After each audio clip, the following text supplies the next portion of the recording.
This week, we welcome artist Agnieszka Pilat. It's a very interesting moment, especially with AI. So when you think about AI, there is a lot of parallels between AI and religion or God. You can think, and I think there will be religions springing from that. So the first one, of course, AI, just like God, is omnipresent. Doesn't have to deal with any kind of our human ills, like doesn't get sick, doesn't have to pay its rent. It's everywhere all the time. It actually knows more about you than you know about yourself. No, this is true. And it's immortal. This is Walk-Ins Welcome with Bridget Phetasy. I'm Bridget Phetasy, and you are welcome.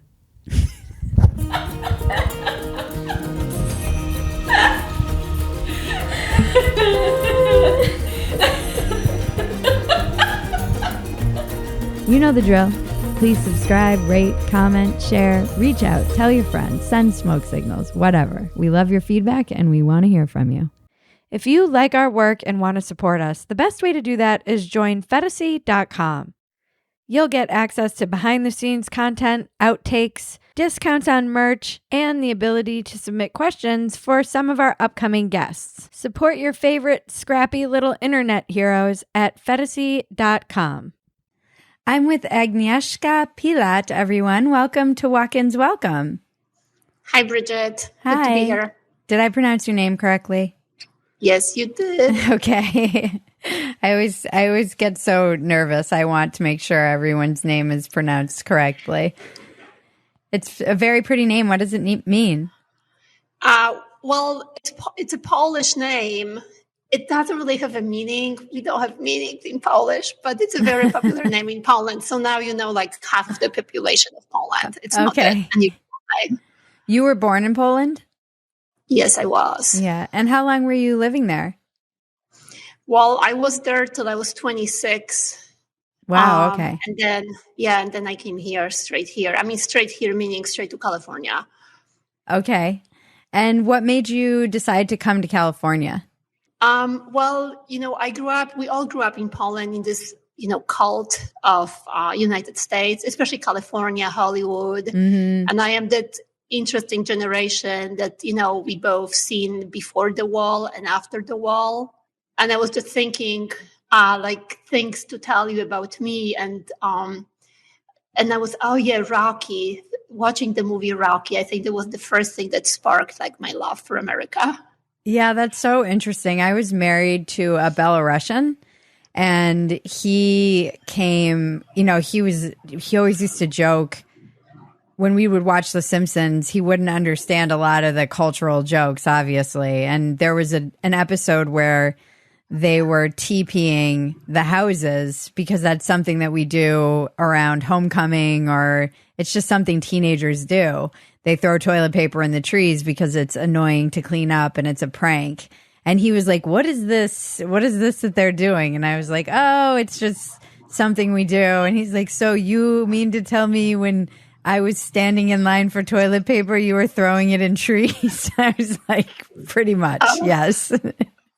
No, that sounds so familiar because for some reason in centrally planned economy, they could never plan for enough toilet paper. Yeah, that's really interesting. I wonder why that rush for toilet paper that occurred here in the United States during the pandemic, was that something that felt familiar? Did you understand that on a level that we didn't? Bridget, let me tell you, I knew how to deal with the whole situation. Since I was little, I've been trained for this moment. So, yes, I knew how to hoard. No, that's how we grew up. So anything that was in the stores, we just bought it. But toilet paper was particularly precious to us. That's so interesting. Just being in America for as long as you've been here now, what do you feel like? How do you feel your perception of things is different from based on your upbringing? Oh, yeah, sure. So, of course, when I was little was still communism. And so we had legends about America. For example, my friend, who apparently knew everything, told us that in America, the curb is not from cement, it's from chrome. And I'm like, oh, crap. And that made so much sense to me. So, things some things are better than I expected, and some things are maybe not as good. But I think the most wonderful surprise that I didn't realize, it's this kind of spirit of benevolence in America. People just, an example would be when I first moved in here, like I would, let's say, get into an elevator and a girl would make comment, "Ooh, where did you get these shoes?" I thought she was crazy. You would never do this in Eastern Europe, in Poland, ever. So I'd be like, "Wow, why is she talking to me? What's going on?"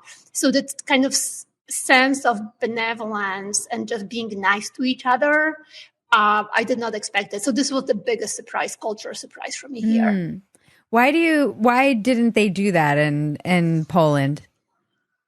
Well, the trust, right? So in Poland, of course, very society, of course, under Soviet regime back then. So you wouldn't trust anyone. So Polish people, Eastern Europeans, we're very tough. Like when my grandma gets on the bus, watch out. Because, we grew up, we grew up in very hard circumstances. So even today, I still have to check myself. Like sometimes I think I'm a little too tough, but that's just from my experience, from upbringing. And part of it is, trust for others. I'll give you an example, actually. I'm here in my studio. Actually, my intern is here. And I told my mom, "Oh, Mom, this is so great. I have these 2 interns from NYU. This is great, amazing." And my mom, the first thing she said, "You can't trust them." I'm like, "What?" She's like, no, listen, you cannot trust them. I'm like, "What are you talking about? They're just students." So that's the difference in cultures. Yeah, that's interesting. I found one of the things I observed about my ex-husband was that he was very good at maneuvering through a lot of the red tape that I found overwhelming and confusing, but he was so good at finding loopholes in our system. He was just a genius at looking for loopholes in, the real estate loopholes and all of these different things. He just viewed all of the kind of bureaucratic red tape as just an obstacle that he had to overcome. He didn't seem so overwhelmed by it as I think a lot of Americans feel overwhelmed or confused by it. He saw it as just a challenge that he seemed almost used to dealing with. But he left when he was 19. He was leaving Belarus because he would have otherwise been in the army. I think they had to mandatorily join the army, and he just left at 19 and never went back. But he seemed to have a savviness about bureaucracy that I didn't fully feel like we had as Americans. Yeah, I think it would be almost similar to that joke about fish talking about water, 2 fish in the water, asking about the temperature or something. And the fish is like, "What water?" Uh-huh. So that's what red tape to us was in communism. Yeah. I don't think people really fully understand my ex-husband, when a lot of the stuff was just more as the culture has shifted. He's like, "What the hell is going on? Bridget, what the hell is going on in America? Why are people shifting to this kind of collectivist that he ran from, this collectivism that I think he's seeing it more and more around and just in the air."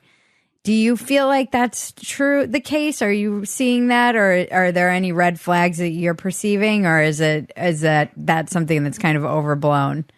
No, it's not overblown. I don't think it's unique to America. I think it's just general direction of the world, kind of. And it's funny you mentioned this. Of course, collectivism is something that's very personally painful to us as Polish people, because Poland used to be, and we have terrible neighbors, but especially after World War II, when we were so, quote, liberated by the Soviets, the system of collectivism was forced on us. Mm-hmm. And actually, so one of the reasons why I didn't want to live in Poland, I wanted to come to America, was that my idea that this is where you can really take big risks and just being an individual. So I believed in very strong individual rights here. And then, of course, I landed in San Francisco from all places. So it was very different than I expected. And it kind of, and then a friend gave me Atlas Shrugged, which I didn't know about. I read the book. Now that's 20 years ago. It had a really big impact on me. And regardless of the politics of the book, and actually Ayn Rand very often said politics was not interesting to her. But just the idea that you can even have a conversation about morality and have like a different approach to, of course, individualism and collectivism and just ideas that are taken for granted was very interesting for me. And of course, reading it in San Francisco was a very interesting experience. What is it about San Francisco that you find when you were laughing, that you landed in San Francisco? What about it is kind of ironic or amusing to you? Well, San Francisco is a very left city. So I can only speak from experience. So again, for someone who grew up in communism and comes to San Francisco, and I not only grew up in communism, I also saw the transition. So I came in 2004, and I expected lots of freedom and lots of room for individual ideas and tolerance also for other people's ideas, and very mind-driven society. And what I found out is that San Francisco was really driven with perhaps some very deep guilt. I could never understand it till today. And more importantly, success was being looked upon with suspicion and distrust. And I could understand it because I always thought that coming to the US was about becoming successful and working hard. And I always thought it was about meritocracy. So it was very different than I expected. That having a sign of success was a sign that was something wrong with you, probably cheated. And I disliked it very much. Mm. Can you explain what it's like to live under communism? Is there any way you can try and articulate it for someone who has no idea? Well, there's no toilet paper to start with. It's everything is regulated for you. So in terms of practical things, for example, if you go on a vacation, it's decided for you. So every summer we had a vacation, and the first thing you do when you arrive to a place that's assigned to you by the government, you go to the police station and you register that you are there. So that's in practical terms. In more day-to-day terms, what it means is that you live in very small, tight communities because you don't really trust anyone. And there is equality spread very, evenly. So I didn't even understand when I came here the whole conversation about what equality was. For me, it was like water. We're all equally poor. Mm-hmm. But if anyone, there was no hope for the future. There was a lot of people who lived in quiet despair. And then only came to light. For me, again, it was for me normal. But I only realized that when the wall came down in 1999, and what it meant to actually, live like a normal person. So it was a great transition. Mm-hmm. Why didn't anyone trust each other? Why is there so much distrust in communism? Well, because there's a huge bureaucracy, and if you stick your head out, something bad could happen. And Poland was never very violent the same way, and I think that our neighbors to the east. But I've had an uncle who disappeared. Mm-hmm. I've never met him, but I knew about him. and people were just scared. So it was more, there was this fear. Like, I don't even know why people were so scared, but it was just like my mom telling me, you can't trust your interns. There was no reason for it, but it was just this overwhelming culture of, just fear. Yeah. Yeah. That's always been interesting to me. I don't know if it's just that privately held beliefs had to be kept so quiet and you were afraid if you had any beliefs that were out of lockstep with what you were supposed to believe, somebody would tell on you, or it's so hard to comprehend as someone like me who's grown up with just, freedom, so much freedom. And for me, that's the water, and I completely take it for granted, even just how it affects your brain, the way you perceive the world and the way you perceive people. I do think, contrary to what the media tells us, I think Americans are quite open. They're very helpful. If you go on a road trip, people are always wanting to tell you where to go and where to eat the best pie and where to find the best deals. And I think that that's something, I don't know if that's in every country, but I know that people who come to America find that to be very strange. Yeah, there is something unique about American culture. And I go back to Poland, and Poland changed a lot. I go back every year, and I find myself now I'm like that crazy person talking to everyone, and people are just like, oh, I don't know why you were talking to me. Yeah, no, it's a very, very, very special place. Very special place. It's funny to hear that now, because it seems like you don't hear that very often about America. It just seems that in the media in particular, there's a lot of guilt about the culture, and American imperialism is rightfully critiqued, and there seems to be a kind of a self-flagellation happening in the population, particularly playing out in our media, I think probably more than actually in reality, which is always strange. It's not that bad. We're still climbing fences. I mean, if it's so bad, like, why are people trying to come here so early? I don't see people climbing fences to get into, Russia, right, or any other country. I mean, America is unique. And as an immigrant also here, I've always felt very welcomed, actually. And, and as an Eastern European person, like in Western Europe, I would always feel a little bit second class.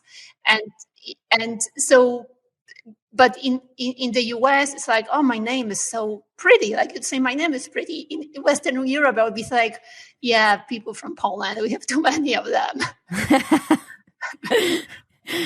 Yeah, Europeans, the Western Europeans, even I remember when I went to Spain, and it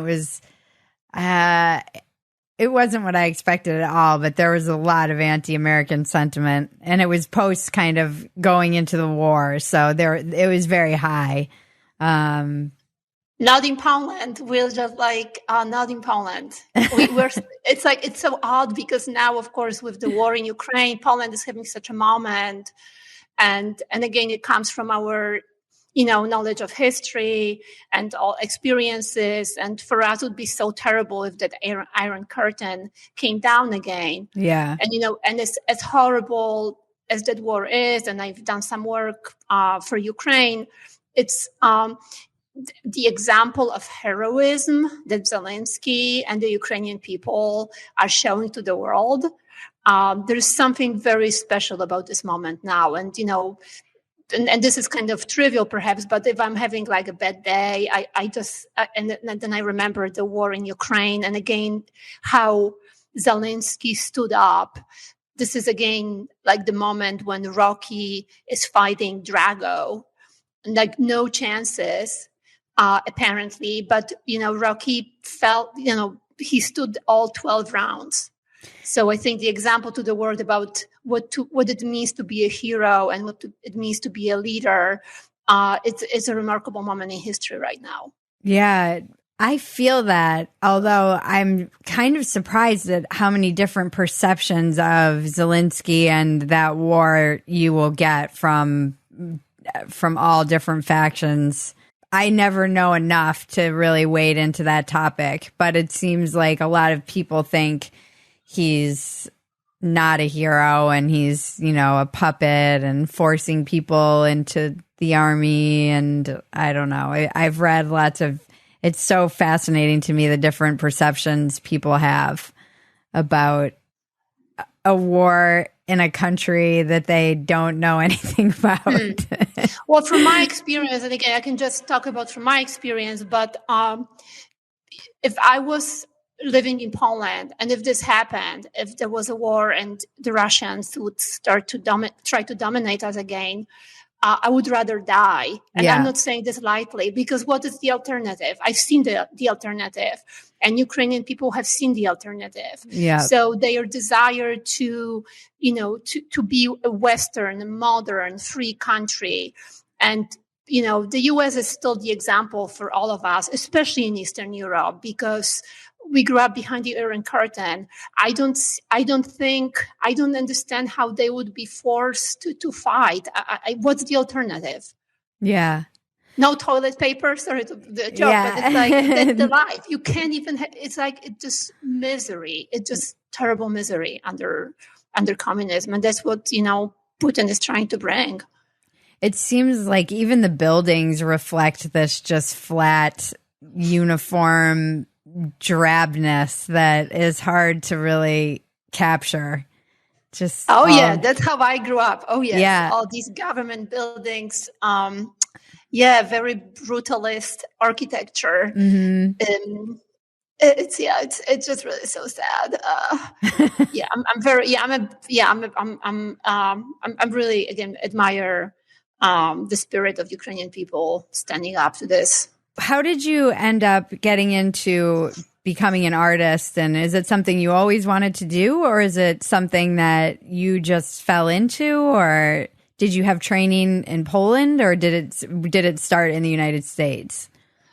Sure. So I never planned to being an artist. It's kind of a stupid career, honestly. What kind of a career is this? So I've never wanted to be an artist. I wanted to be an illustrator, which I think is more kind of like a structured job. But what happened when I came here to the US from Poland, I thought an obligation to give my perspective, because again, what I was seeing with the approach to culture and adopting, ethical ideas and models that made my life so miserable in Poland, that people just didn't know any better. So I thought it didn't come from a place of mischief. Russia and Putin, he's just a terrible person. I think America has this spirit of really wonderful benevolence, and it's a natural thing for American people to want to share. And I think that's why, this ideology is taking place so much, because Americans are very generous people. So, in San Francisco right now, it hurts. It feels horrible because San Francisco is so full of homeless people. There's misery on the streets. And it's a terrible thing to walk over in the street, in the sidewalks, and see that nobody feels good about it. We just, there's camaraderie between human beings that it's just terrible. So long story short, so when I came here, I thought maybe I could show my perspective. So I went back to school to study illustration because I wanted to do a graphic novel. And along the way, I stepped away from graphic novels. I didn't like working on the computer so much. I went into fine art, and that's kind of like a long story, how I became techno-optimist and telling the story of the machine and technology, giving a voice to technology. That's the road.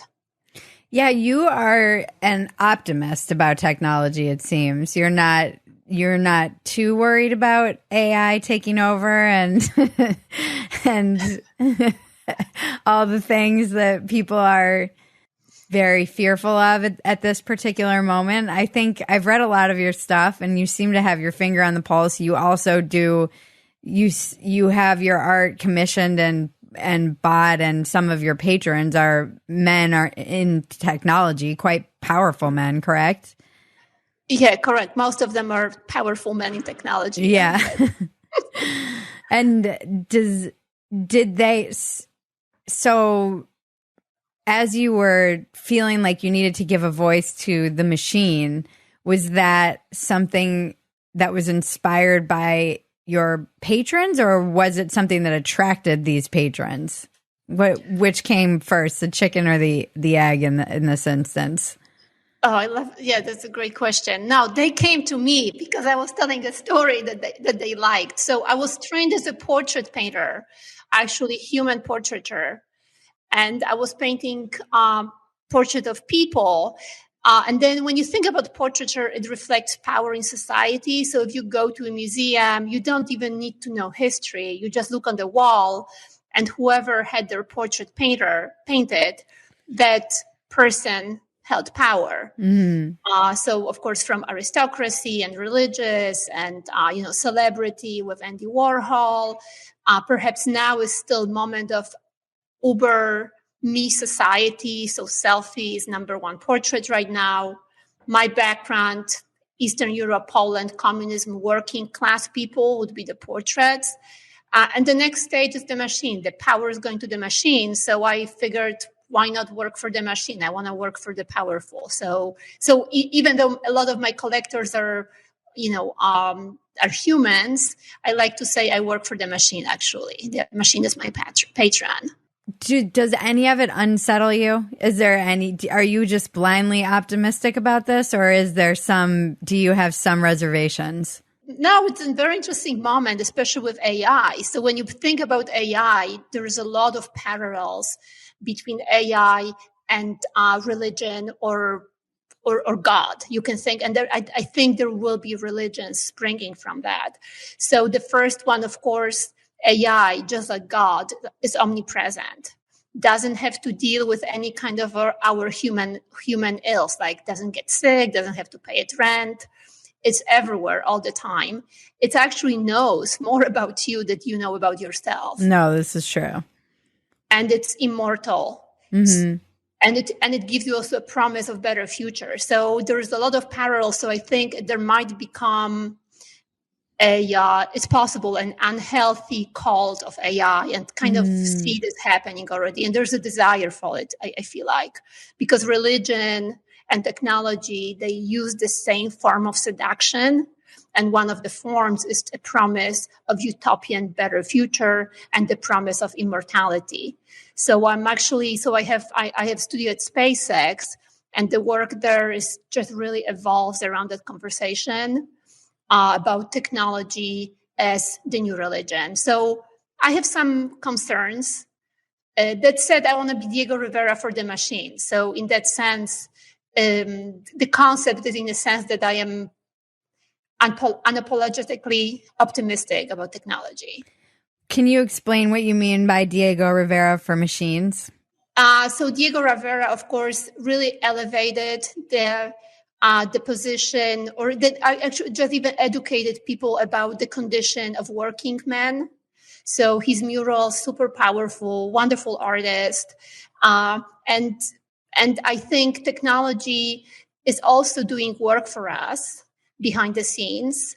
So I think technology deserves to be elevated also the same way as the working people.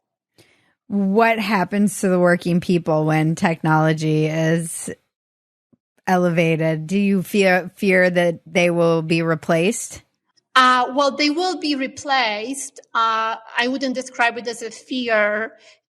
I think with a lot of jobs or occupations, I feel this as an optimistic movement, actually. An example would be, of course, we can go back to, actually, my studio is interesting. So I have a studio in Chelsea, and it's an old building, and there's a number of elevators. And one of the elevators has an elevator man. So there's a person sitting in the elevator, and it's super cute, and it's nice to have him. But I don't think a human being should be sitting in an elevator all day long, pressing buttons. So I think it's great that buttons replaced human elevators. And I think in the same sense, there's many jobs that will be replaced by AI, but other jobs will spring up. But do you think that he might get meaning and purpose out of that job, being the elevator man? I think he does, actually. Yes, and it's wonderful. That said, I would imagine that he could have a job that he would get more meaning from, because as human beings, if there is a machine that can replace what we do, I think we should not be doing it anymore. And that's true for art too. So there's been a lot of AI generated artworks right now, and it's a big discussion around it. And I would ask myself, if I was an artist, if what I do can be replaced by a machine, maybe I shouldn't be doing this. I should be doing something else. But do you feel that way as an artist? Well, thank goodness. I mean, this sounds a little, maybe, I'm not sensitive maybe to digital artists in the sense that I use a robot, and that's, robotics and art made with robots. It will not be replaced. Ironically, AI will not replace us for a long, long time, because the problems of just mechanical and logistics are so complex that AI is not a threat to my career at this point. To being a fine artist. Yes. And even with technology. So what I'm doing now, to give you an example, so I work with Boston Dynamics Spot, and the robot is creating work, and I'm automating it. So what's happening is I used to manually control the robot, and right now I have an engineer who is automating this whole process. And the way I look at it, I don't look at it in despair. Oh my God, the robot is going to replace me. I look at it, okay, this is my chance of immortality, because when I'm gone, you can just turn on the robot and it's going to keep on doing the work as I'm doing. So I think we need to just change the. Let me go to Marcus Aurelius, whom I read a lot. My favorite philosopher. I read Meditations pretty much daily, and one of the most important things Marcus says is, "What stands in the way becomes the way." And as human beings, we are so clever, we're so intelligent, we're so creative that we can turn problems into challenging new solutions. So in that sense, I am optimistic. The thing the thing I love about fine art, and this is just coming up as you're talking about having your Spot dog, the robot, Spot the robot. Is it a dog? Do you consider it a dog? It's a robot dog. Yeah, it's a robot dog. So your Spot dog kind of automating your stuff into immortality. One of the reasons, and this is only speaking for myself, that I love fine art is because I don't know where the artist was that day in their own life and psyche and mood. There's never going to be that stroke that you painted will never exist, because you won't exist in that same time and place, in that mood that you were in when you painted it. And that's what I find so compelling about it. I don't feel the same way about Spot the dog painting your stuff. And I guess this just brings me to the question of, is there the same kind of soul? Can a robot imitate that same kind of soul that humans seem to bring to art? Sure. So I think that almost leads to two conversations. There's one conversation about the art world, about the soul in the art world, and I would have to say that the postmodern art became so over intellectualized, so over curated, that it's really very inaccessible, unfortunately, to the public. And I'm sad about it. I deplore it. So the soul in work I think it's very rare to see artists who are very successful, that their work is very soulful, because sadly, it's the intellectual conversation that's more interesting to curators than the personal connection to art very often. That's how I see it. The other thing about the soul, with the robot work, well, think about it this way. So as human beings, we actually specialize when we do something and become very, very good at it. And of course, that's the history of industrial, culture, that we break up labor division, we break up different very complex tasks into small tasks, and everyone has their own task, and they become very good at it. So we become very mechanical, in fact. And after we become super mechanical and super proficient at one thing, then we invent a machine to replace us. Mm-hmm. So I think having a robot do what I do right now, it's a sort of natural progression of for me as a human being, but that doesn't mean I'm going to stop making art. I think because I will automate certain tasks to the robot, I would imagine I will have more space to do something else that's going to be still art, and I just don't know what that thing is yet. Mm-hmm. Yeah, I was recently listening to Sam Altman speak, and it was at this event, and then there was another event and someone else spoke, and their talk was more about the loss of a child, and you could see everybody in the room could feel and empathize, and you felt it in the room, this collective sense of grief and empathy. And on the heels of Sam's talk, you could tell without any words, like, this is something that AI can't do yet. Maybe it will, but your sensibility that you have coming from communism, what you saw being raised, the pain that the people around you endured, that none of that is really articulated by robots. And I think this is always, to me, where sure, I can outsource some research, maybe even some of my writing, maybe some of the painting that you do, but I can't outsource that thing that makes me human. That's something that I can't, there's nothing that really replicates that. And again, yet that might be the case in, 3 years at the rate that this stuff is evolving. And I know one of the issues that a lot of the artists have with the AI art is that they're scrubbing from these artists. They're basically learning from all of the artists whose art might be online, or if they're digital illustrators or whatever. So it in some, Picasso said all art is theft, and there's definitely some truth to that. But how would you feel if you were an artist and felt like you were getting replaced by a computer that was basically stealing your skill and your style and work? Yes, I do agree with you that this is not right, and I think artists should be compensated if their data is being used. In fact, I talked to Greg Rutkowski, who is number one prompt actually right now on Midjourney. He's a phenomenal. He happens to be a Polish artist.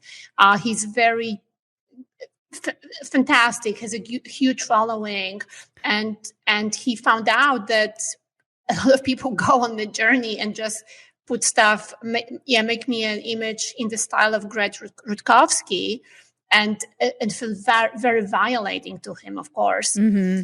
So I do think there needs to be mechanisms to pay artists for that. Now, can we stop the trend? I think probably not. And example I've given in the past is comparison to what happened in Impressionism. So, before Impressionism, artists had to make their own paints. So they were stuck very often in the studio and they had to mix their own paints. And they were, they were like chemists. They knew the pigments, different chemicals. And then when the metal tube came, and you could just go out to the field, and all of a sudden you could just paint very quickly. And I would imagine there were artists back then who were also outraged, like, well, you're not making your colors anymore. You're just using ready colors. What kind of artist are you? So I know it's different. It's a bit apple and oranges. That said, as human beings, we just want to adopt these new tools, and artists are early adopters. So it's kind of ironic. A paradox is that artists who are early adopters, always in everything, that now they are being kind of getting the short end of the stick because of this. But I'm optimistic. Again, I think it's bad business to steal from people. I think successful businesses are made because they provide, value to their customers, and they're not stealing. That's not a good business model. So I think it's a moment, but it will be resolved, I trust. Yeah, that seems to be because what happens when all of these artists are essentially put out of work, because like you said, being an artist is kind of a silly thing. When I was like, I want to be a writer, everyone was like, good luck, seems pretty stupid. Here I am, but I can, like you said, I could be replaced. I mean, why am I writing anymore if I can just write an essay in the tone of Bridget Phetasy about art and AI, and it spits something out that sounds maybe not exactly, but close enough to mirroring something that I would write. Why should I keep writing? Yeah, well, it's about personality, right? So the writing for professional, like for you, that's just baseline. You're excellent at it, but there's something, that human particle you're adding that elevates it. And I think that's what's going to become with AI. It augments what we already can do, but then we bring that sparkle, that God particle that just doesn't exist in AI. Yeah, I remember I wish I could find this in the archives or something. I should probably devote some more time to looking for it. Back in 2000, I was living in Los Angeles, and there was a panel on KCRW, the local radio station here, and it was all about art. It was all about what makes a soul. And it had somebody who was in AI, somebody who was in theologian, it was a religious person, a scientist, and they all had this debate, a philosopher, and they were all talking about, is the human soul basically jumping elements? This was the question that they ended up landing on. If we're carbon and these things are silicon, and we can upload all of our feelings and emotions and thoughts and download them into a silicon, are we just transferring elements, or is there something uniquely human about being these carbon-based, squishy meat suits that we happen to be? And I think about this all the time, because maybe it is just humans evolving to live in a harsher environment.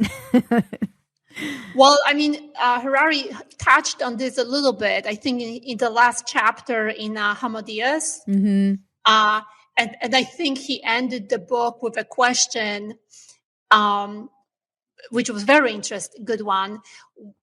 Beyond us, what we are, but what if algorithms around us, they know more about us than we know ourselves?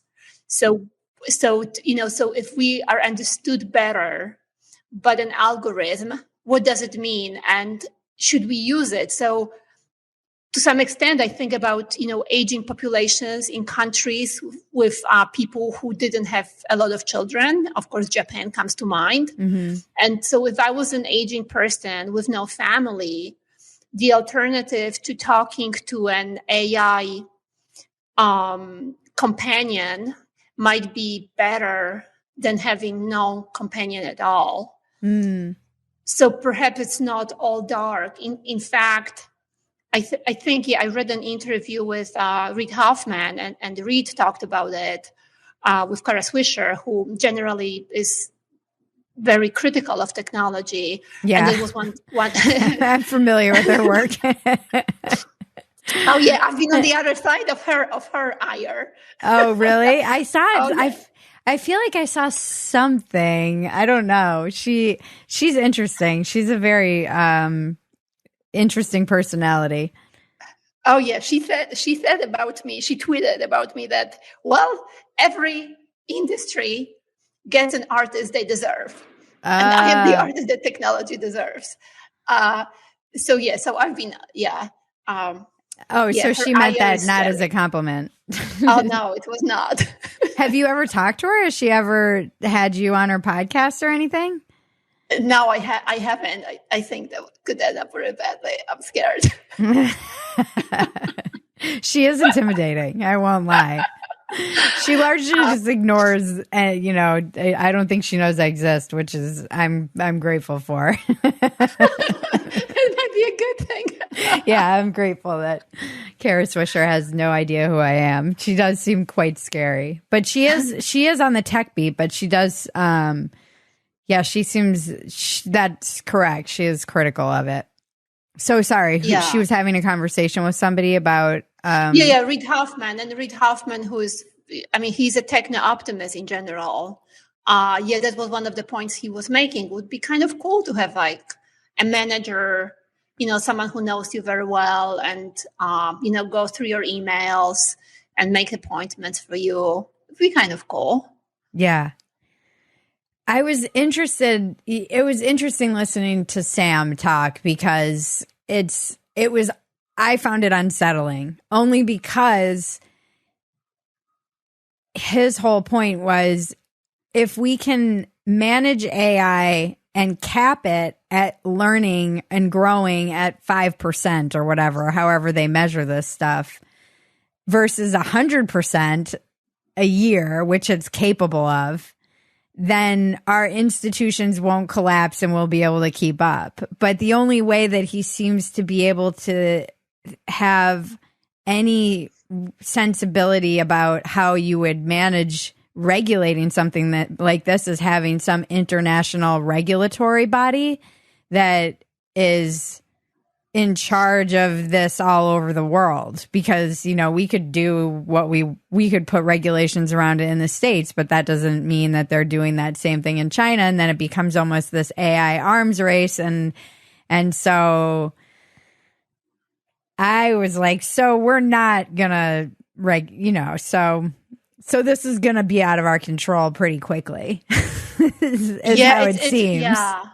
Well, nefarious governments are very scary in that context. Obviously, again, my experience as growing up a child in Eastern Europe, what I've witnessed, and we're seeing this in the war with Ukraine, the technology crumbles if you don't let people have free minds. So I understand there's a lot AI can do, but it has to be really maintained. So, it can kind of write the code, but it makes mistakes. I just saw a very interesting logical mistake that ChatGPT made, and somebody tweeted, you might have seen it. The question was, there's 100 serial killers, or there's 100 murderers in the room. I come in and I murder one. How many murderers are left? And AI said 99, which is, of course, the logical error. So that's my long way of saying that we need free minds to be able to really curate and program, basically, right? Because these are all algorithms. And if you start, regulating here in America, we're in a great disadvantage. I think that's kind of, it's a dilemma. I'm not sure what the right answer is. Yeah, that's why he was saying there needs to be like a UN or a global regulation, but for AI, so that it regulated the AI all over the world so that we inadvertently don't self-destruct. But I'm like, shouldn't we have this before we unleash this technology, if this is a fear of yours, shouldn't it? But then, like again, like even like with like UN, it's like yeah, it doesn't. I mean, I'm not exactly optimistic about like, that what, either. It's like what? Like Putin is gonna be like, oh yeah, the regulation, we can't do that. Right. Yeah. Right. How do you stop it? I don't know. I just had a daughter, and I'm doing all these writing prompts on my Substack just for fun with a group of people or anyone who wants to join. And one of them was, what was your favorite book as a child? And my favorite series was Little House on the Prairie. And then I was thinking about how my cousin and I were talking.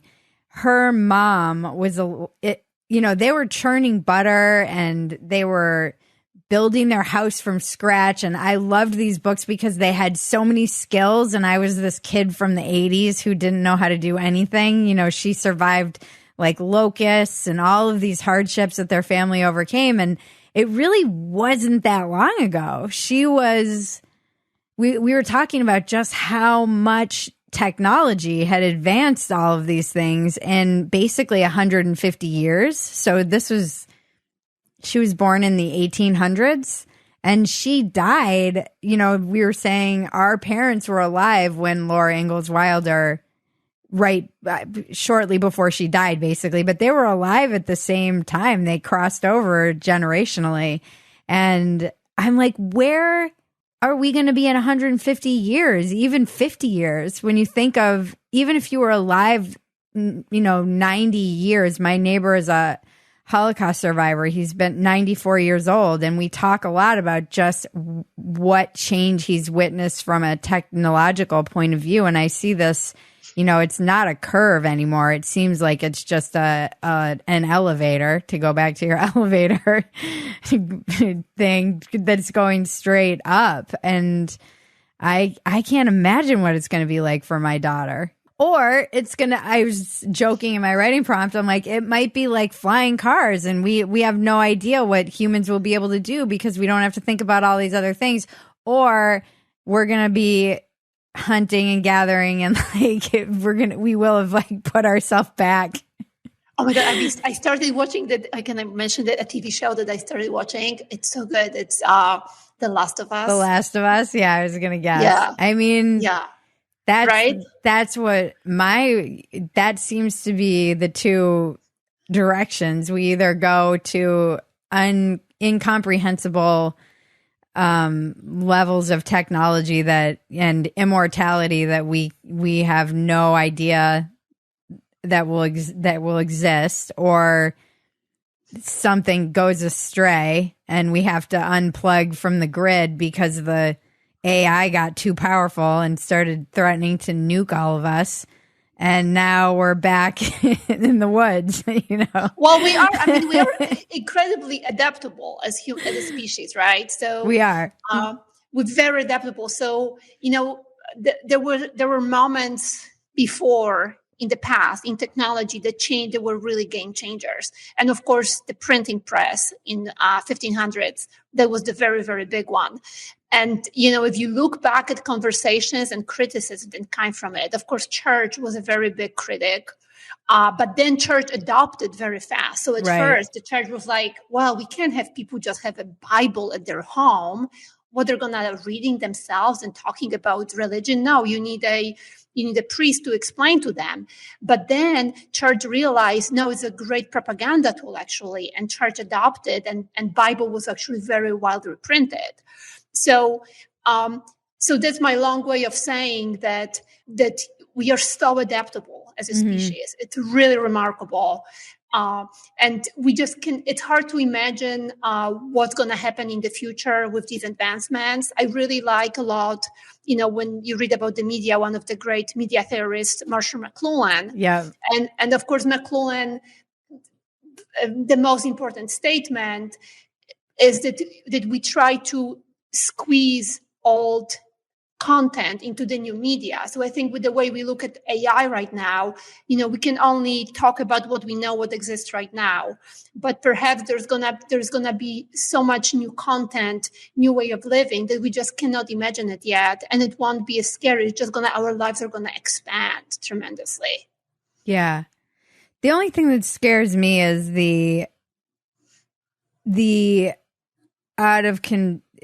I think, the printing press wasn't in danger of becoming self-aware and taking over. So there is an element of this, of AI, where if it becomes that kind of deep learning and the AGI that everyone talks about, how frightening that can be, just from it seems like it could be very destabilizing if it wanted to be, because I feel like computers in general, and what we've been talking about, is how they're designed to make everything more efficient. That is their number one priority, is efficiency. How do we get from A to B quickly? How do we do this easier?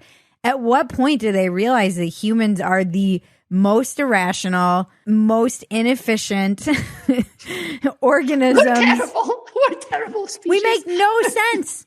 When you look at, one of my favorite things is like all the behavioral economics, people who study that, because we make no sense. When it comes to our finances, we're not doing anything. The way we buy and spend and what drives us, it's nonsensical. It's not logical. It's all emotional mostly.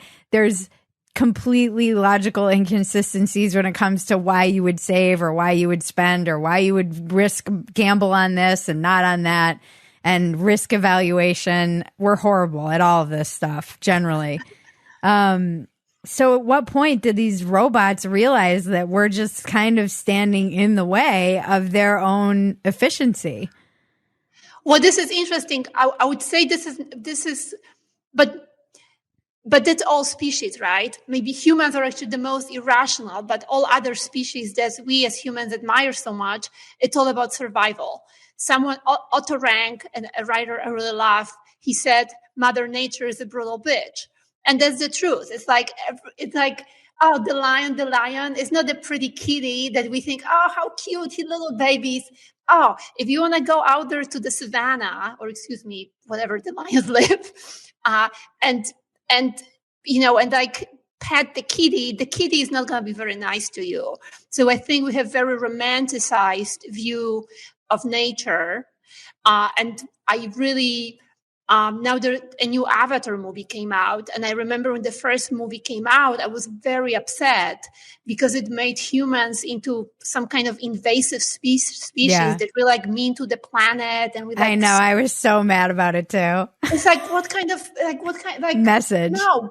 Yeah, what kind of message is this? So I really dislike that movie because, again, Mother Nature is a brutal bitch.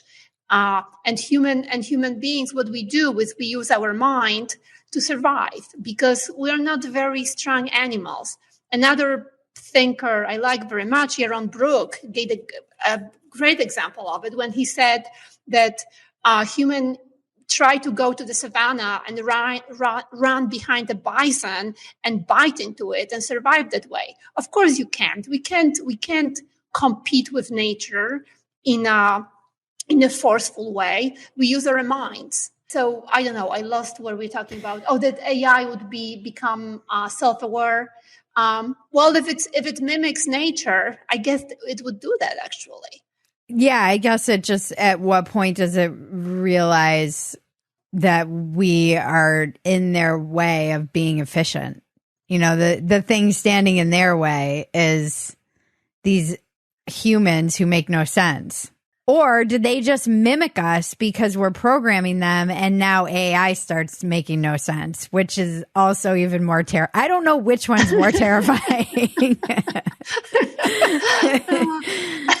Well, yeah.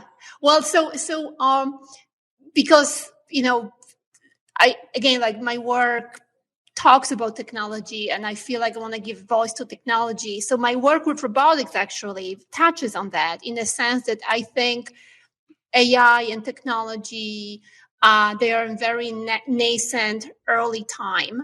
So everything I do with technology is kind of silly. And I think of them almost like in human years.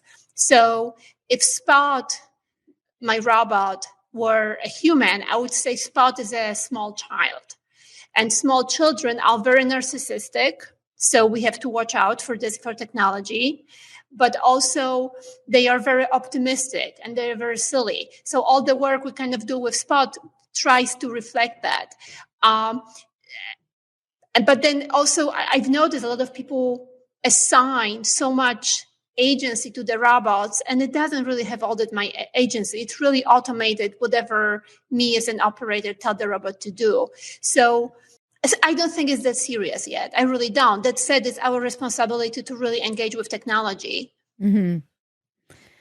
What are the people that who are your patrons, and you have access to some of the people who are futurists and also developers in this industry? What is their sense about all of this?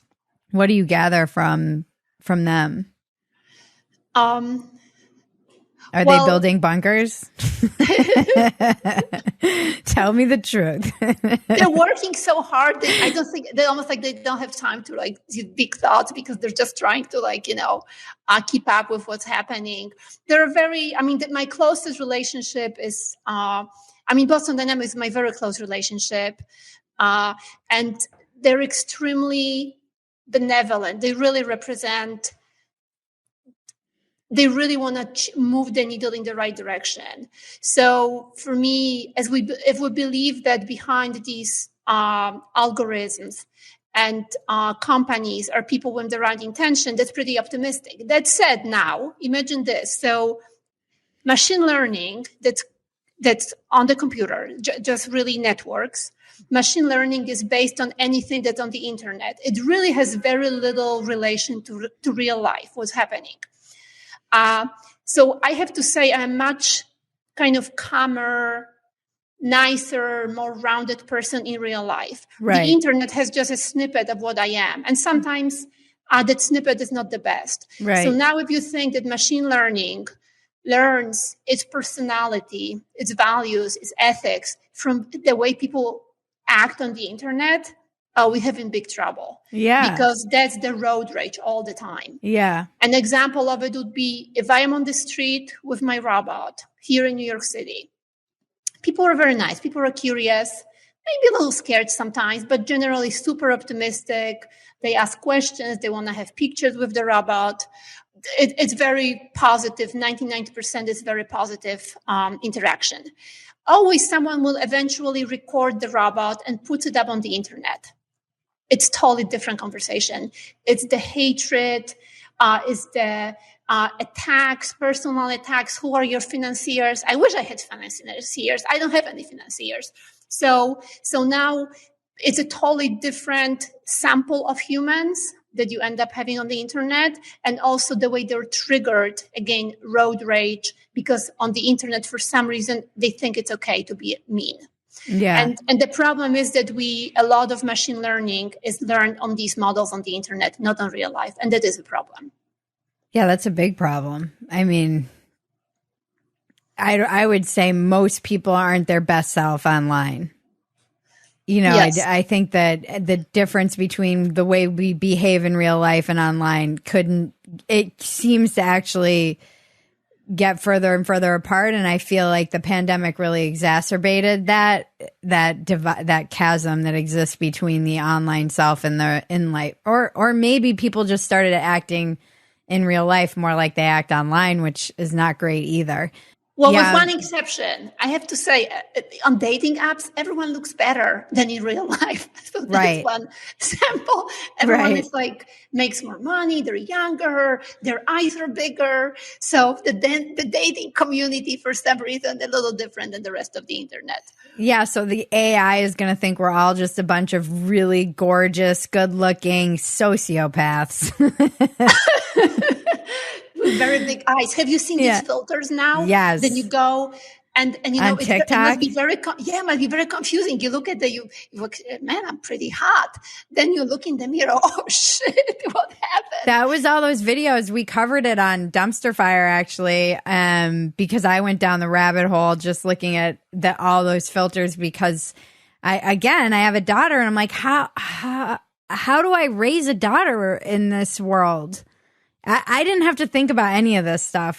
We were talking about, my husband and I have a podcast called Factory Settings, and we were talking about our primary education. And then, the most that we had to present was in real life. We only had to present ourselves in real life, maybe for our yearbook, but it wasn't like we had to make some kind of presentation of who we were online, like kids now have to do.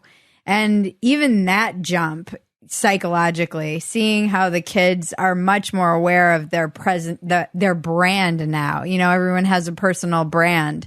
That was not a concept that we even considered when we were children. And it's something that my nephews who are preteens are aware of. Maybe not their own brand, but they're aware that everybody has their own kind of brand.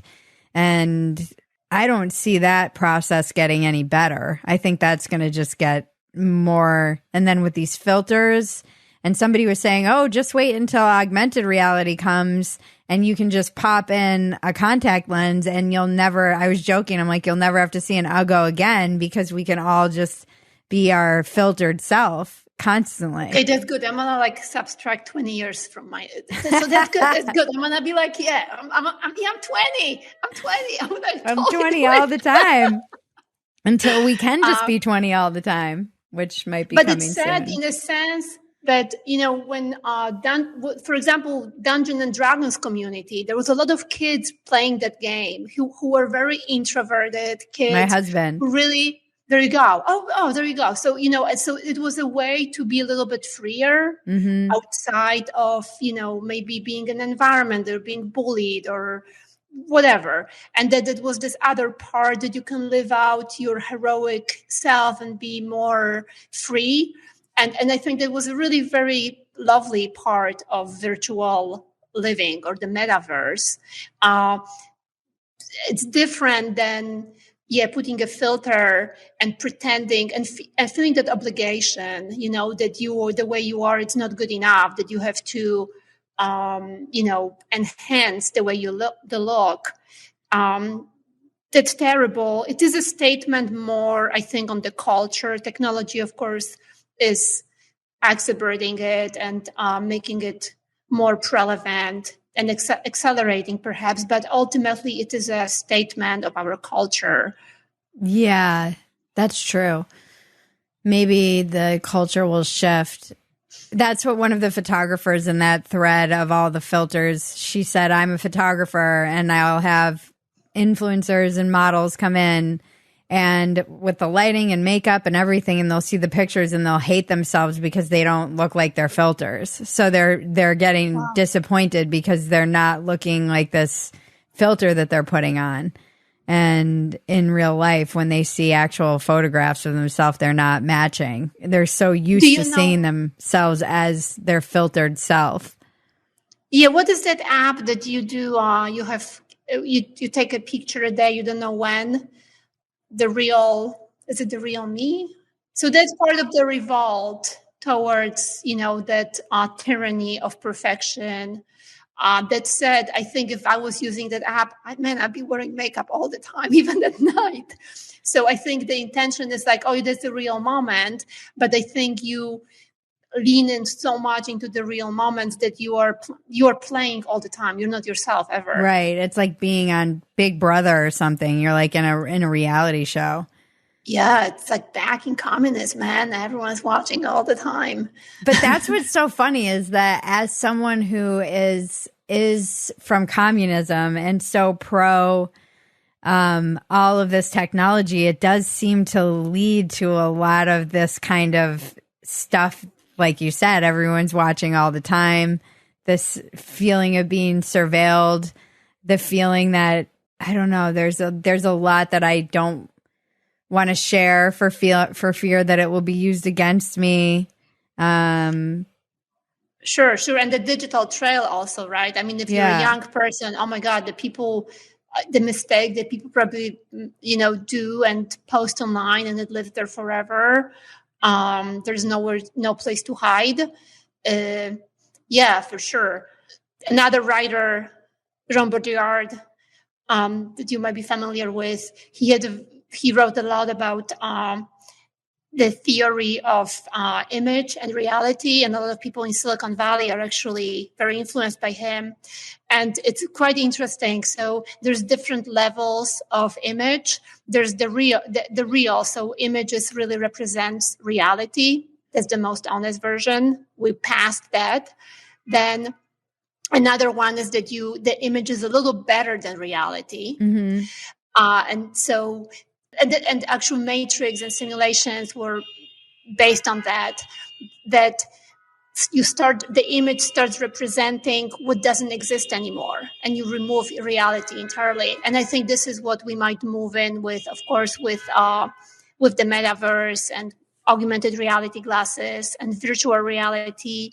I imagine there could be a great economic divide coming when, imagine if you have your resources are very limited financially.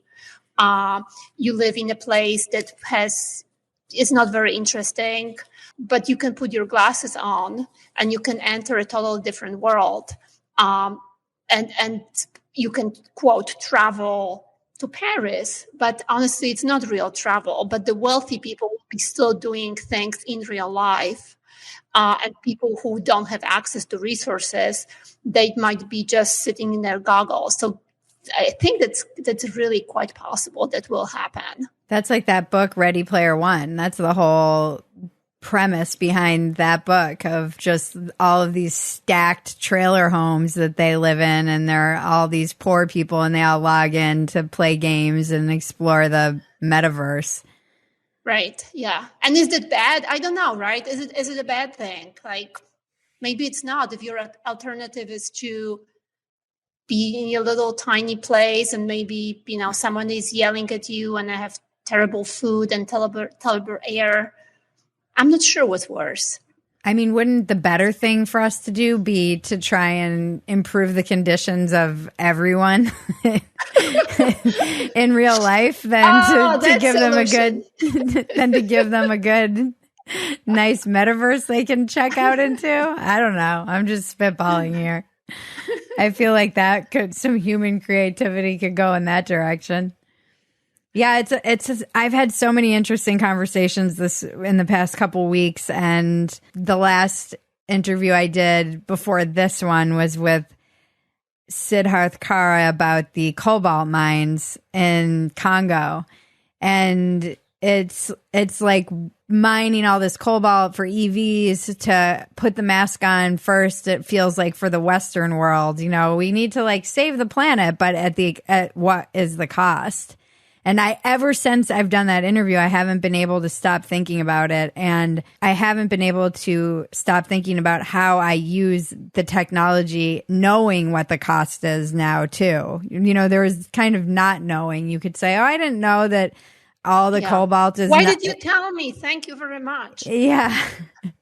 But now that I know that, I can't unknow it that it's at the bottom of the supply chain, and we're using it to like bitch on Twitter. It just seems, I don't know. It seems, I know this is the case with a lot of our supply chains, but it seems like that discrepancy is so huge to me that they're getting $1 a day and these companies are making trillions of dollars, and we're using the technology not to liberate those people and improve their conditions at all. We're using it to bitch about M&Ms wearing boots or whatever. Like, well, at least NFTs are not a thing anymore. I mean, NFTs, there was a huge energy sunk, right? So at least that's kind of past its prime. Yeah. Are you a crypto enthusiast? I'm not an enthusiast. I feel like I asked that. I feel like I asked that. Like, are you a gun enthusiast? It's like, do you collect crypto as a hobby? I know, right? I mean, I'm not an enthusiast, but I do have some Ethereum, so I'm kind of. on one hand, I would like it to go up more. It's been going up a bit, but on the other hand, it's a bit of a pet rock. So I feel bad about wanting to have it. How about you? I've never quite understood it, which doesn't mean that it's not going to be the next thing. I don't really use that excuse. Like if I can't understand it, then it's not a thing, because there's a lot of things I don't understand, like electricity, and that doesn't mean that it doesn't work. I've been a little bit dismayed around like all the banking stuff and seeing a lot of the people online who hold crypto. I don't know. It seems like everyone seems so self-serving to me, so transparently self-serving, just in the media and crypto and everything lately seems so, I don't trust anyone. I feel. Well, this is the new America. Mm-hmm. We're all about ourselves. But isn't that individualism? Isn't that where we started this conversation? Yes. Well, yes, but no. But I think the way I always saw individualism in America was about individuals collaborating out of their free will and in their own interest, as opposed to ripping pieces from each other, because that's a different kind of individualism. So I think America was unique in the sense that people saw collaborating together that was better for everyone else separately. That's how I always saw it. I always saw America is growing the pie.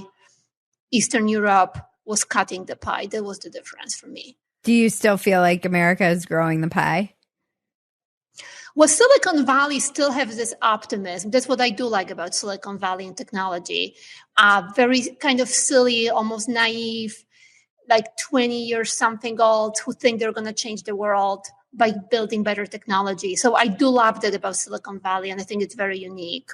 Yeah, like you said, it's a little bit naive, though. Sometimes I think the utopian visions that they have, and then it ends up, even Facebook is a good example. It just gets too big and unwieldy for any one person to manage.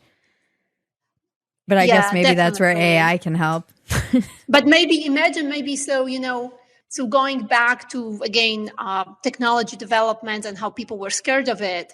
So believe it or not, but Socrates was against writing and against alphabet, because he would say, well, if you can write everything down, that's terrible. People are going to lose their memories. People are going to stop talking to each other. We're just going to write stuff. So imagine if the conversations we have about AI today, 200-300 years from now, are going to feel as foreign, because we will evolve as beings to like totally, different culture. So again, the fear towards technology, it's been always like that, because it does cause disruption and people lose their jobs, and, it's a scary moment. But then we're human beings. We adapt and we move forward, avatar or not. You cannot beat us. You cannot get rid of us. We'll see. There's a big blob. There's a big green blob coming in the ocean. Did you read about this? No. There's a big blob. Oh, man. There's a big algae blob coming. They said it's bigger. It's twice the width of United States. What?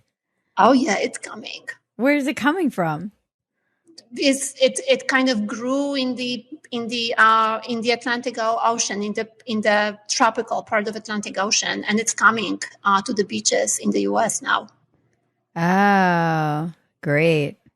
Yeah, I know, right? I'm well, Polish. I guess that sucks for everyone who just moved to Florida. Well, what's your biggest defect of character? Oh boy, procrastination. Well, maybe AI can help you.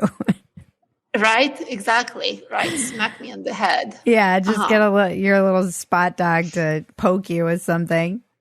What is your biggest asset? Grit. I'm like Rocky. You can beat me many, many times. I'm always getting up. I love that. That's what this whole podcast is about. That's why we started this podcast. I know. That's what I was thinking about. Yeah, the failures and all that. Yeah, I wrote a newsletter a few years ago about my glorious failures and how it's important, to be okay when you fall. And that's another thing about America. I think it's very unique. This is what it is that optimism. And again, Silicon Valley motto, break things and move fast. But it's also always about getting up. You always get up. Never just stop trying. Yeah. Who was the famous boxer who said, I've been never knocked out. I've been always getting up. Maybe Muhammad Ali. I don't know. Some famous boxer said that. That's so American. Yeah. Well, this has been thought-provoking and stimulating. I look forward to reading more of your writing. And where can we find all of your content and you online? Well, my spelling is very difficult, but the website is pilatart.com, pilat.com. And my Instagram is my first name and last name, but that's hard to spell. Agnieszka, AGNIESZKA _Pilat, PILAT. Great. Well, I look forward to meeting you in person sometime. I'm sure we'll cross paths. And this has been just so interesting. And I would like some of your optimism. I'm going to take, that's what I'm going to take from this conversation, is the optimism that as humans, we will figure this out and evolve with it, instead of have it be out of control and then self-destruct. Well, if Zelensky can stand up to Russia, we can stand up to some bad AI that will come our way. For sure it will come, but we can deal with it. We've seen the move. My friend's a stand-up comedian, and he did a whole stand-up routine about this. And he's like, the robots are going to watch the movies we made and be like, they knew we were going to do this, and they still kept building it. Like, what idiots. Why do you think I work for the machine? I work for the machine. So when the machine overlords come to take us out, they'll be like, oh, that artist Agnieszka Pilat, she's cool. She works for us. This feels very communist roots of you. These are your roots coming through. You're like, I'll just be close to the people in power, so I'm spared. Thank you very much. Thank you, Bridget.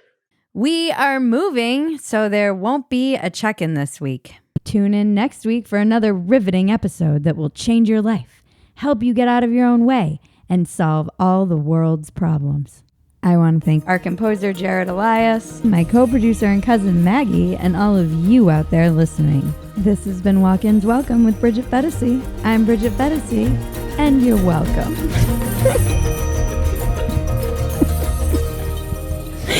It's the dumbest line.